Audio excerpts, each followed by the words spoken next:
Significado de culpa, o próximo slide. O que significa culpa? Quando você pensa assim, por exemplo, você que me assiste, você fala assim, culpa, o que você pensa? Por exemplo, a ideia de uma responsabilidade, a ideia de um arrependimento. Vamos pensar aqui em 3 áreas: a área jurídica, a área da religião, da fé, e a área da psicologia. Por exemplo, jurídica. O que é a culpa? Vamos dizer que é o delito, o crime, né? É algo que a pessoa fez, um ato que exige repreensão, repreensível. Então, na área jurídica, seria essa questão do crime, do delito. A pessoa teve uma culpa. Não é a minha área, então eu não vou poder aqui abranger mais o assunto com vocês. Na religião, o que é a culpa? Pode estar relacionada a um pecado, né? Pode estar relacionada a uma falha, a um mandamento desobedecido. E nós vamos ver que a Bíblia também nos ensina a confissão de pecados. E tem a culpa na psicologia, que é a ideia de uma questão simbólica, um sentimento de algo estar feito de maneira inapropriada, ou deixando a desejar. Então, eu penso que hoje nós vamos trabalhar mais essa área da psicologia, dessa culpa simbólica, e um pouco da religião também, da fé, no sentido da confissão, quando realmente nós pecamos contra Deus e vem aquela culpa, né, aquela consciência de culpa. Próximo slide. A culpa no dia a dia. Você já deve ter se sentido culpado, vamos dizer assim, não por pecados como adultério, pecados, vamos dizer assim, que abominamos, mas vamos pensar em pecados, não em pecados, mas no sentimento de culpa. Por exemplo, me senti culpado ontem porque eu comi uma pizza inteira, né? Ontem foi sábado, talvez aí a turma abusou um pouquinho ontem, né? Vamos pedir uma pizza? Não, uma não, pede 2, pede 3. Aí vem aquela pizza, come 2 pedaços, 3, 4, um pouco tá no 5, na quinta fatia, aí vai para a cama, depois dá aquele peso assim no estômago, mal-estar, e fala, abusei da pizza, sentimento de culpa, né? Acho que eu comi demais. Quem não se sente culpado, por exemplo, às vezes por passar na rua, ver uma pessoa pedindo ali uma comida, pedindo um prato de comida, uma esmola, e você na hora não dá, depois você assiste um vídeo no Facebook, no YouTube, no Instagram, e você fala, poxa, eu poderia ter dado uma esmola. Me senti culpado, né? Me senti culpado. Enfim, eu poderia aqui dar tantos exemplos do dia a dia. Tem pessoas, por exemplo, que vão prestar um serviço, seja um serviço residencial, seja um serviço num consultório de psicologia, médico, um consultório odontológico. Aí a pessoa pergunta assim, quanto foi, doutor?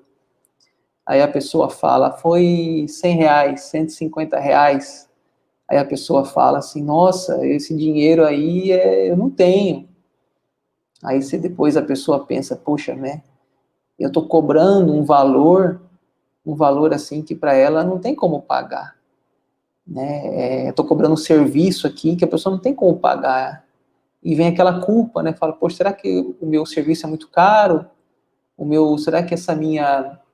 Eu já vi pessoas assim, que até mesmo a minha esposa mesmo, quando ela começou na clínica psicológica, no consultório, ela tinha dificuldade de cobrar das pessoas, né? Porque dava a impressão que essa questão do lidar com o dinheiro, né? Da culpa do dinheiro, de às vezes a pessoa não ter condição de fazer um esforço.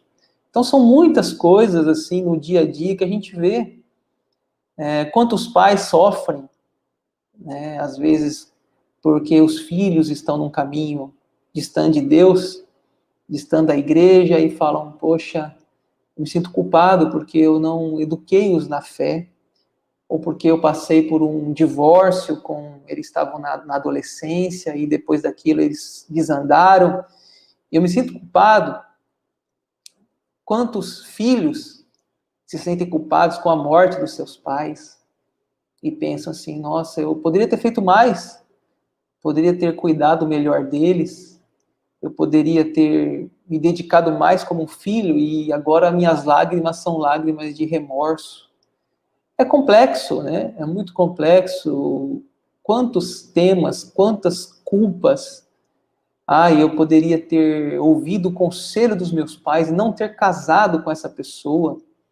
Essa pessoa, depois que eu casei com ela, minha vida só sofrimento. Que culpa que eu tenho de ter... Me sinto culpado de não ter ouvido os meus pais. Como eu disse, eu poderia passar aqui mais alguns minutos falando sobre culpa no dia a dia. Isso não está longe de nós, irmãos, irmãs, nós. Você talvez que me assiste tem algum sentimento de culpa diário. Às vezes você se sente culpado diariamente, talvez você não tinha parado para perceber, mas que você se sente assim, culpado. Estou me sentindo culpado porque meu filho está muito no celular, muito no videogame nessa pandemia, muito no computador. Culpa, muitas culpas. Eu peguei o coronavírus, me sinto culpado porque poderia ter ficado em casa e precisei trabalhar. Gente, olha, é uma coisa terrível o sentimento de culpa.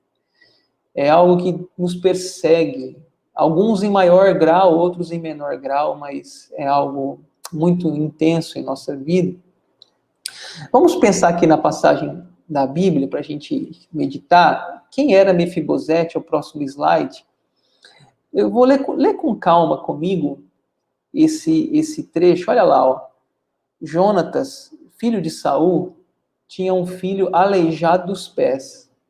Era da idade de 5 anos. Então veja bem, ele tinha 5 anos quando de Jezreel chegaram as notícias da morte de Saul e de Jonatas. Então sua ama o tomou e fugiu. Sucedeu que, apressando-se ela a fugir, ele caiu e ficou manco. Seu nome era Mefibosete. Então vamos entender a história de Mefibosete. O texto é muito claro, o texto já tem toda a explicação. Ele era filho de Jonatas e neto do rei Saul. E aconteceu uma tragédia na vida dele, de Mefibosete. Qual foi essa tragédia? Que quando o rei Davi assumiu o trono, era costume nas dinastias orientais, quando um novo rei subia ao trono, os membros da antiga dinastia eram exterminados. E até mesmo por causa do contexto de Davi e Saul, não pela maldade de Davi, mas foi muito truculenta essa transição. O Saul não queria passar o trono para Davi. E acaba lá naquela morte trágica, do mesmo dia, inclusive, de Jonatas e Saul, numa batalha. E quando a ama, a cuidadora do netinho lá de Saul, Mefibosete, quando ela ouve que o pai dele e que o pai e o vô morreram, ela sai desesperada.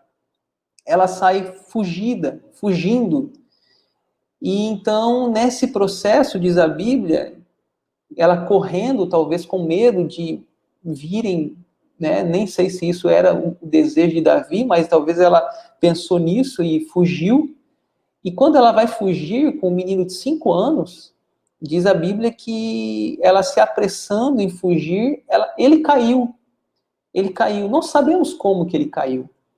A Bíblia não registra que tipo de queda foi essa. Se foi de um cavalo, de um jumento, de uma carroça, se foi correndo, se bateu numa pedra, numa quina, numa parede. Não sabemos. O certo é que esse menino teve um acidente. E esse acidente gerou um prejuízo na sua saúde física. E o nome desse garoto é Mefibosete. O próximo slide, a bondade de Davi. Continuando ali em 2 Samuel, Disse Davi: resta ainda porventura alguém da casa de Saul, para que eu use eu de bondade para com ele, por amor de Jonatas? Então veja bem, nós estávamos lendo o capítulo 4, agora nós estamos no capítulo 9 de 2 Samuel. Entre esses capítulos passaram muitos anos já.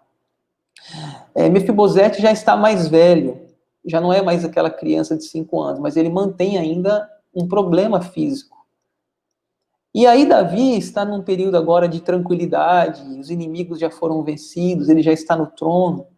Ele se lembra daquela amizade que ele tinha com Jonatas, daquela aliança e daquelas promessas que ele tinha feito com seu amigo Jonatas. Então ele pergunta se tem alguém ainda da família de Jonatas, se tem alguém da casa de Saul para que eu use de bondade, por amor a Jonatas. Próximo slide. Alguém foi identificado, olha o versículo 2. Havia um servo na casa de Saul, cujo nome era Ziba. Chamaram-no que viesse a Davi. Perguntou-lhe o rei: És tu Ziba? Respondeu: Eu mesmo, teu servo. Disse-lhe o rei: Não há ainda alguém da casa de Saul para que eu use eu de bondade de Deus para com ele? Então Ziba respondeu ao rei: Ainda há um filho de Jonatas, aleijado de ambos os pés. Então veja bem, passado aquele período, né, já um período de tranquilidade que Davi está vivendo, ele quer demonstrar esse amor pela casa de Jonatas, de Saul, e aí ele pergunta se tem alguém, e uma pessoa é apresentada, né? Quem é essa pessoa? Mefibosete. Há um filho de Jonatas vivo, Mefibosete. Mas é interessante que está escrito ali, aleijado de ambos os pés. Aleijado, lá no finalzinho, verso 3, aleijado de ambos os pés. Ou seja, Davi, tem uma pessoa, né, diz o Ziba, só que ela é uma pessoa que tem uma deficiência. Ele é uma pessoa que tem um problema físico. Você tem que estar consciente disso, que ele é aleijado dos pés. O próximo slide, Lodebar. Lodebar era onde esse menino vivia. O verso 4, e onde está? Perguntou-lhe o rei.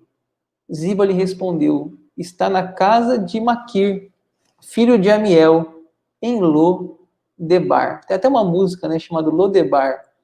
Então mandou o rei Davi trazê-lo de Lodebar, da casa de Maquir, filho de Amiel. Ou seja, o que é Lodebar? Lodebar, em hebraico, lo significa não, e debar, pastagem, ou seja, sem pastagem. Possivelmente um lugar isolado na Palestina, possivelmente a favela da Palestina. Ele talvez estaria escondido naquela região, desde a época do seu pai e do seu avô. O Mefibosete estava escondido. Então, Davi, ele quer ajudar esse rapaz, Mefibosete, que está na favela da Palestina. Próximo slide. O que eu queria pensar aqui, nessa passagem bíblica, como será que aquela mulher, a cuidadora, aquela ama, sentiu-se a derrubar uma criança de 5 anos?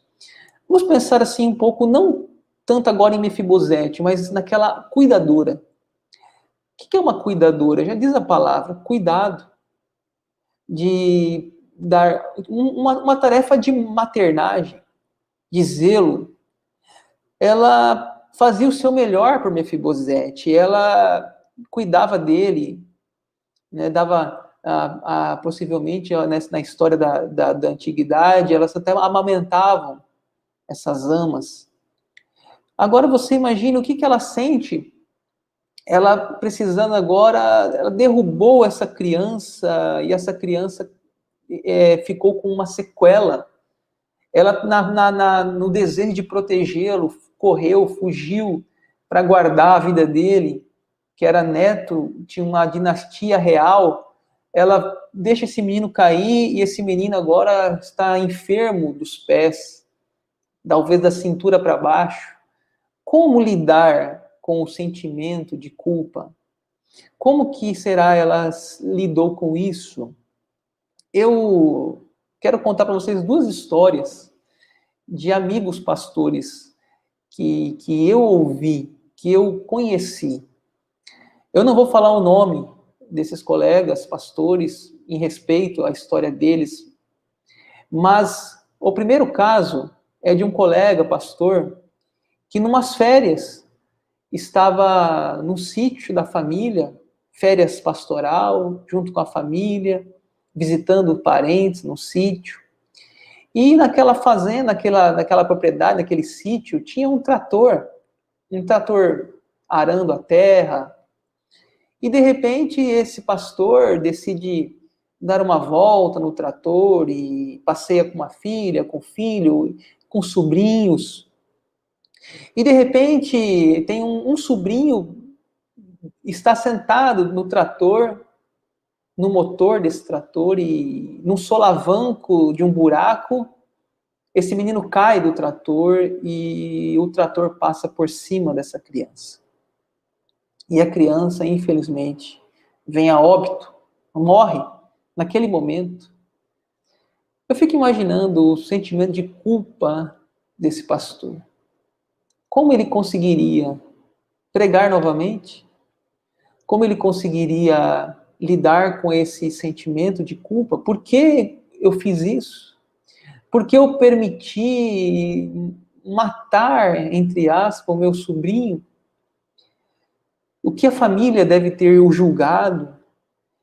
Não é fácil. Por mais que ele estava passeando, ele estava divertindo, se alegrando, houve um acidente ali. E ali houve um óbito. Como lidar com isso? Ah, mas ele não teve culpa. Mas e a culpa interna? E a culpa emocional? Eu não vou nem entrar no termo jurídico aqui. Vou pensar na questão emocional, psicológica. Como lidar com isso? Por mais que a justiça ou diga que ele não teve culpa, ou a família não queira levar adiante o caso jurídico, mas vamos pensar nas suas emoções. Não é fácil. Um segundo caso que eu conheci, de um outro pastor amigo, que tinha uma piscina no fundo da sua casa. E um dia, um dia feliz, um dia alegre, quando ele descobre, encontra o filho dele afogado na piscina. O filho morto naquela piscina. Desesperado, tentou reanimá-lo, tentou trazer a vida, mas não tinha mais jeito. Tinha passado muitos momentos, muitos minutos ali, já naquela piscina afogado. Como lidar com esse sentimento? Talvez ele deve ter se perguntado, por que eu permiti isso? Por que eu não cerquei a piscina? Por que eu não coloquei uma lona? Por que eu não fui mais cuidadoso? Ou por que eu não ouvi o barulho, o grito, o choro? Por quê? Porque culpa, culpa. Tanto sentimento de culpa. Irmãos, isso que eu estou falando não é algo tão incomum. Diariamente acontecem tragédias, diariamente acontecem acidentes, diariamente acontecem problemas. Como a gente lida com isso? Quando algo sai do controle, quando por um ato, às vezes, de esquecimento, permitimos uma tragédia. Talvez, como também eu já ouvi uma história de um pai que estava dirigindo um carro numa rodovia e num ato de descuido foi olhar no celular, uma mensagem no WhatsApp e perdeu o controle do veículo. Será que depois, quando ele cai em si, ele vai dizer, por que eu fui pegar no celular? Por que eu fui mexer no celular enquanto estava dirigindo? E se houve danos nessa colisão?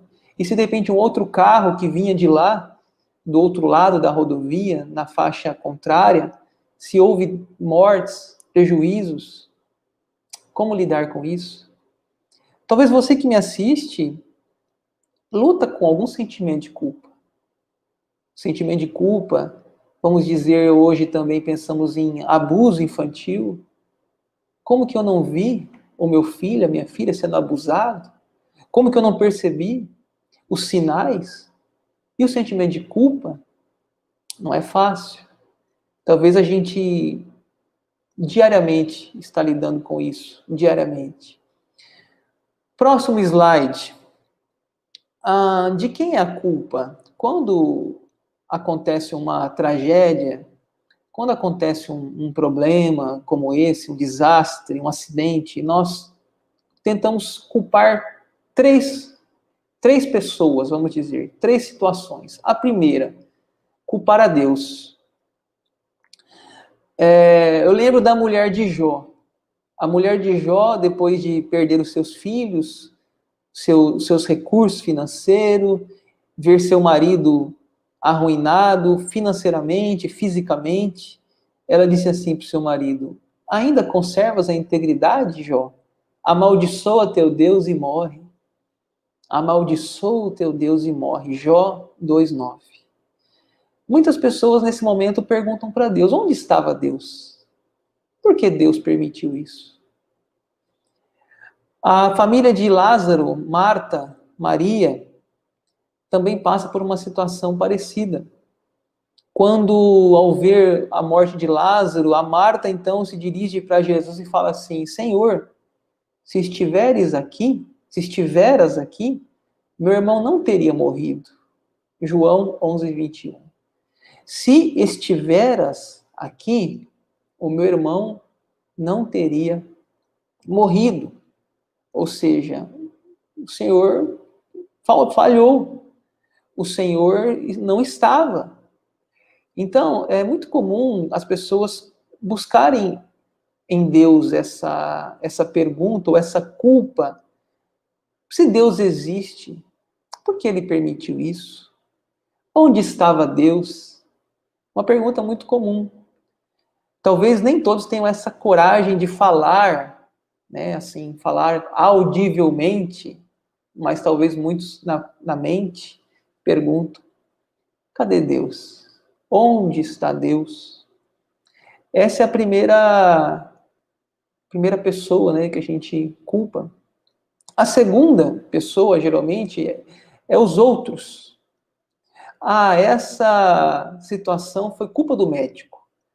O médico que não soube fazer essa cirurgia, o médico que não soube observar, ele deixou uma falha na cirurgia e aí houve essa complicação, foi culpa do médico. Eu vou processar esse médico, né? É muito antigo isso já. Pessoas revoltadas contra médicos, revoltados contra situações.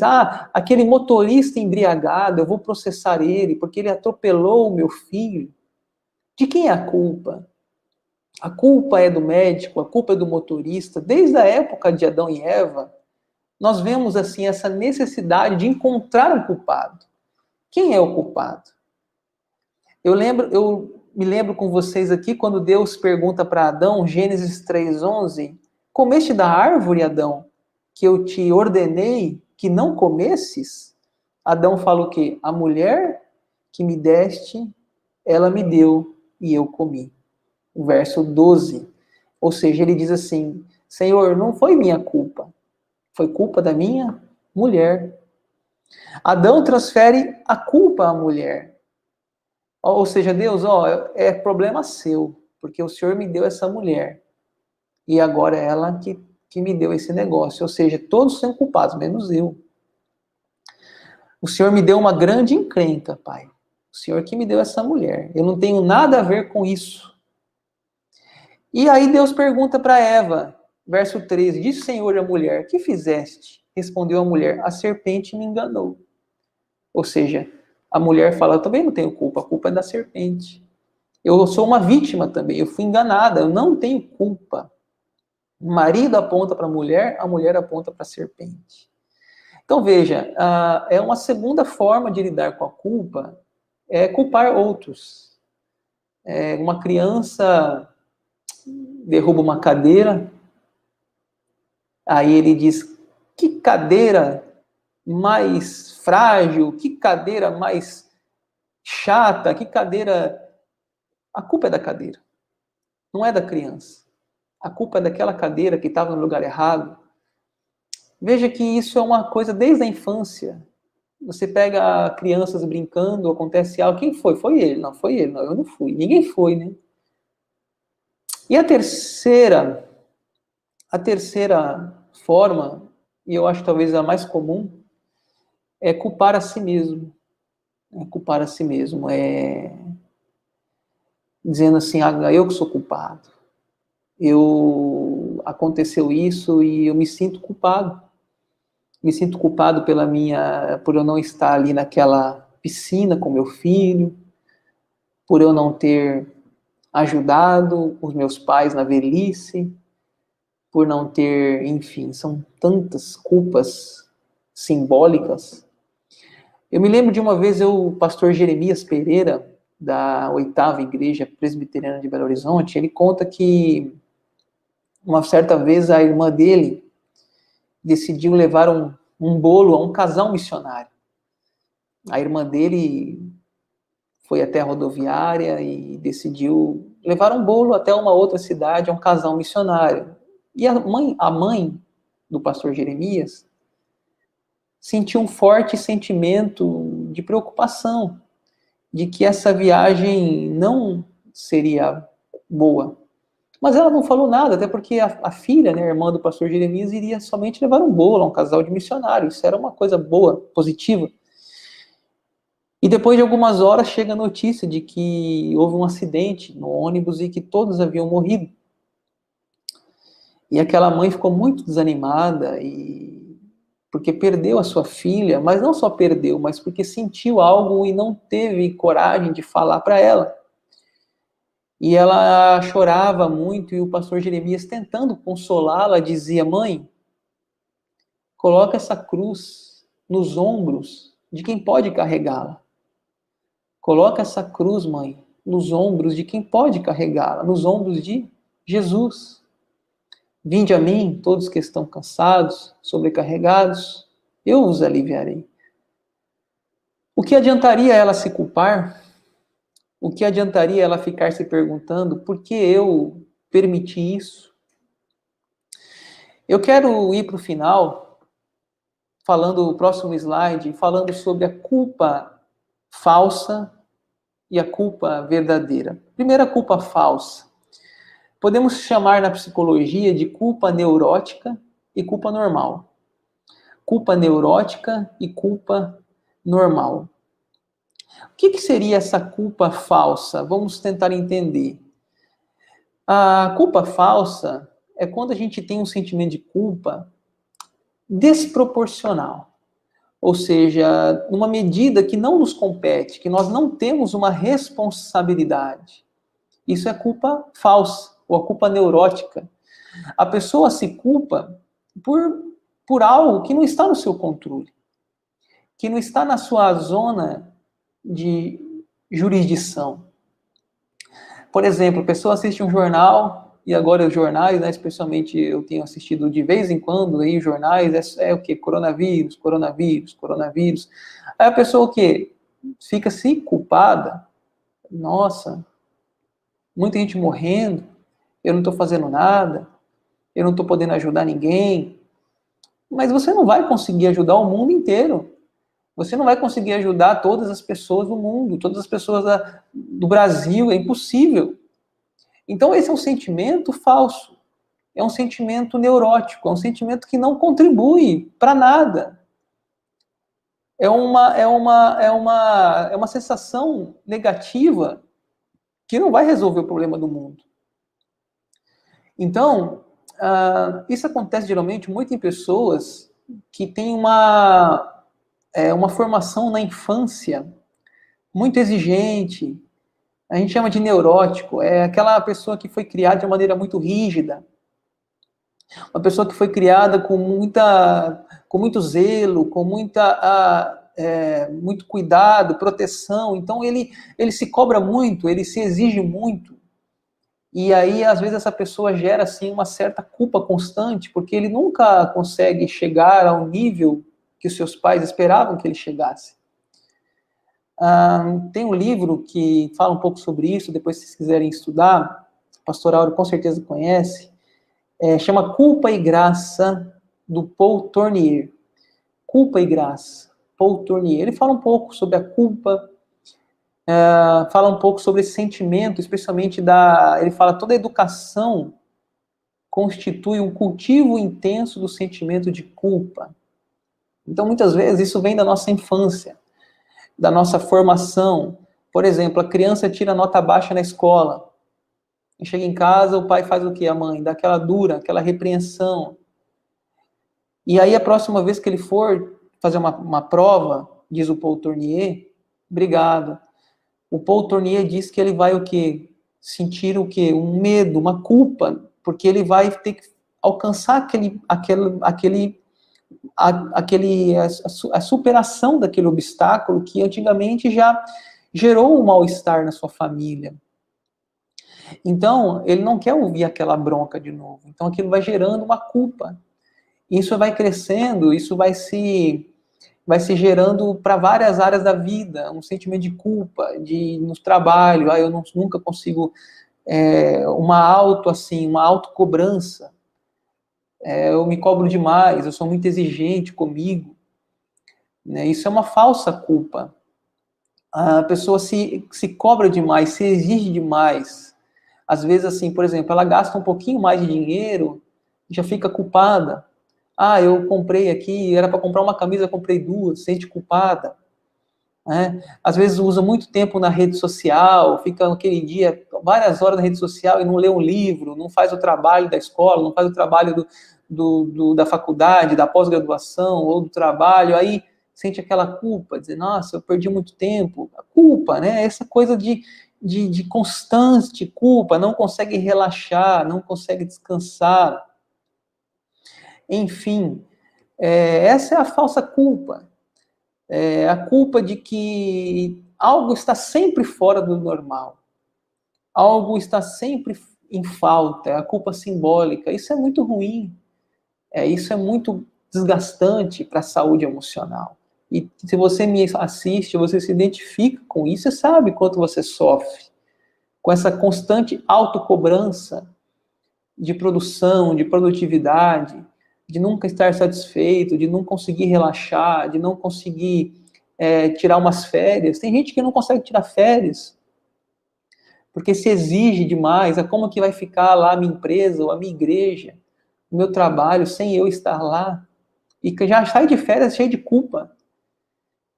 Porque, na realidade, às vezes não é nem das pessoas, mas é de si mesmo. A própria pessoa, ela já se cobra demais, ela se exige demais. Ela é o próprio atormentador de si mesmo.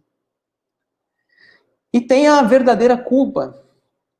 A verdadeira culpa, nós que somos cristãos, nós temos a consciência de que é pecado.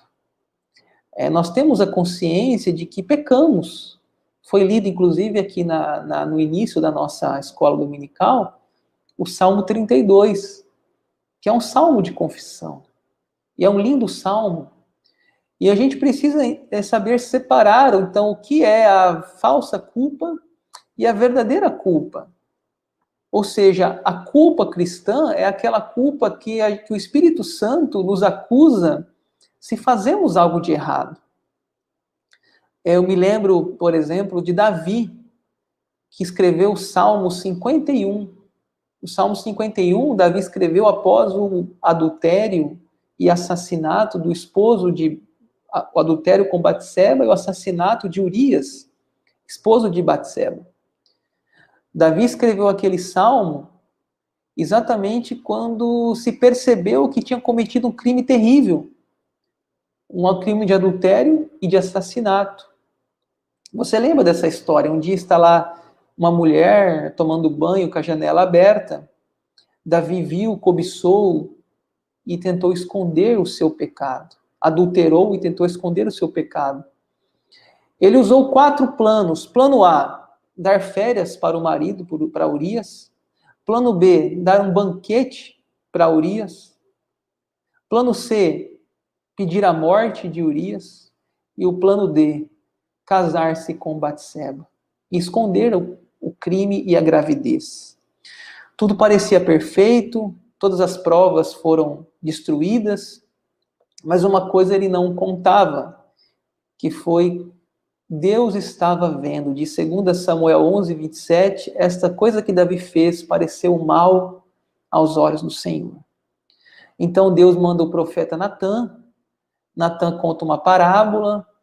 Davi diz, esse homem deve morrer. Natã diz, tu és esse homem. Davi, então, escreve o Salmo 51. E o Salmo 51, Davi diz, verso 3, eu conheço as minhas transgressões, e o meu pecado está diante de mim. Ou seja, Davi conhecia a sua transgressão. Qual é a sua transgressão? Ele pecou contra Batseba, adultério. Ele pecou contra Urias, o assassinando. Ele pecou contra a sua família, contra os seus filhos. Ele pecou contra a sua nação. Davi reconheceu o seu pecado. Ele diz, verso 4, pequei contra ti somente, fiz o que é mal perante os teus olhos. Olha o que ele diz, pequei contra ti. Mas como assim, pastor? Pecou contra ti? Ele pecou contra Urias, pecou contra Batseba. Mas todo pecado, irmãos, é contra Deus. Todo pecado é contra Deus. Davi cometeu um grave pecado contra Deus. E ele escreve esse salmo relatando. E olha o verso 14, ele fala, livra-me dos crimes de sangue, ó Deus. Deus da minha salvação, livra-me dos crimes de sangue. Por que crimes de sangue? Porque ele havia matado Urias. Pecado, irmãos, tem nome. Esse negócio de você falar assim, Senhor, me perdoa pela multidão dos meus pecados. Tá, mas qual é o pecado? É a falsa culpa? É a verdadeira culpa? Nós temos que confessar o nosso pecado. Eu me lembro de um dia eu estava numa célula de adolescentes e a célula tinha acontecido aqui na cidade de Rondonópolis, uma festa, aquela festa chamada, tipo aquelas que tem todo ano nas cidades, de festa de rodeio, festas de peão, né, aquela coisa toda, e é uma festa que traz muitos shows aqui para a cidade, muitos shows mundanos, e a turma fica alvoroçada, como aqui é o interior do Mato Grosso, então fica aquele alvoroço e a turma acaba, né, indo para essa festa. Semana inteira de show, de segunda a segunda, uma semana. E aí a líder, né, dos adolescentes, muito, muito firme, muito crente, muito piedosa, e orientando, né, a eles, passar dessa festa, arrepender-se, né, se cometer algum delito lá, seja, né, uso do corpo, uso de drogas, enfim, né, letras indecentes, para que pudessem confessar, né. Aí veio cada um fazendo a oração, depois de um sermão que ela deu, aí um dizia, ó pai, me perdoa, né, porque eu realmente fui, me envolvi, né, e outro vai confessando, aí chegou um rapaz, o rapaz disse assim, Deus, hoje eu não tenho nada para confessar, minha vida está pura diante dos teus olhos. Eu achei tão bonito isso, porque na realidade não é sempre que a gente tem que confessar, não é sempre que a gente comete pecado, a gente pode viver em santidade. Então a gente tem que separar o que é a culpa falsa e o que é a culpa verdadeira. O que é esse sentimento neurótico ou o que é o sentimento genuíno de falha contra Deus. Então, para finalizar o Salmo 51, verso 16, olha o que Davi fala, pois não te comprases em sacrifícios, do contrário tu os daria, e não te agradas de holocaustos. Verso 17, sacrifícios agradáveis a Deus são o espírito quebrantado e o coração compungido e contrito, não o desprezarás, ó Deus. Ou seja, Davi era rico, Davi poderia dar muitos sacrifícios, Davi poderia dar muitos holocaustos, mas ele tem a consciência do que Deus quer é o quê? Um coração quebrantado e contrito. Irmãos, eu vou para o final, eu não sei como está o meu horário, mas eu penso que já deve estar finalizando. O próximo slide, Deus cuidou de Mefibosete. Olha que bonito, o verso 13. Assim Mefibosete, de 2 Samuel 9, verso 13, assim Mefibosete, que era aleijado dos 2 pés, ficou morando em Jerusalém, e todos os dias comia junto com o rei. Olha que bonito, aquele menino de 5 anos de idade, que foi cometido por uma queda e houve um problema físico ali, aquele menino agora está na mesa do rei, está no palácio real. Aquele menino que era aleijado dos pés, diz, ficou morando em Jerusalém e comia junto com o rei. Aquele que não tinha onde viver, morava lá em Lodebar, na favela da Palestina, agora está no palácio do menino pobre, à corte real. Ou seja, Deus cuidou dele. Aquela ama, aquela cuidadora, talvez tenha se sentido culpada, talvez por uma vida, por ter deixado esse menino cair, mas Deus, dentro da sua soberania, guardou esse menino, cuidou dele e trouxe ele ao palácio real. Até mesmo porque ela não tinha intenção de prejudicá-lo, mas Deus cuidou de Mefibosete mesmo nos desastres da vida. Se essa cuidadora tivesse culpa, seria uma falsa culpa. E se ela carregasse essa culpa, ela desprezaria a soberania de Deus na vida de Mefibosete. Assim eu encerro esse estudo com vocês, falando-nos sobre essa necessidade de separar culpa verdadeira, culpa falsa. Salmo 139, 23. Sonda-me, ó Deus, conhece o meu coração, prova-me os meus pensamentos, vê se há em mim algum caminho mau e guia-me pelo caminho eterno. Essa deve ser a nossa oração. Que o Senhor nos guie no caminho eterno e nos ajude, então, a separar o que é falso e o que é verdadeiro. Que Deus nos abençoe.